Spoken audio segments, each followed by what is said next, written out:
here is a picture of a meter stick that has a bunch of pennies on top of it. And we're going to drop one end of the meter stick and see what happens to all those pennies. Want to pay attention to the penny that's at the 65 centimeter mark and perhaps the one that's kind of right next to it to the right. Well, let's go and check it out.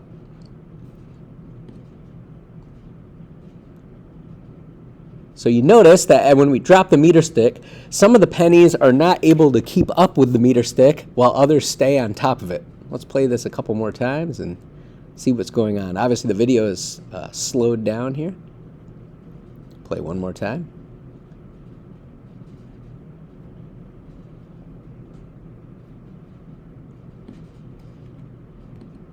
Let's take a closer look at what happened.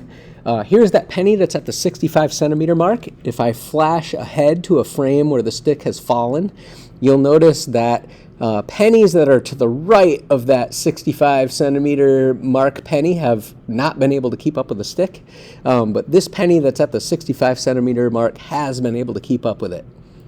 As it turns out, when you drop one end of a stick, anything that is on the 2/3 of the stick nearest the supported end, pennies would be able to stay on the stick, and pennies that are on the 1/3 length of the stick that are closest to the release point, those pennies would not be able to stay on. I will link a video following this one to explain why this happens.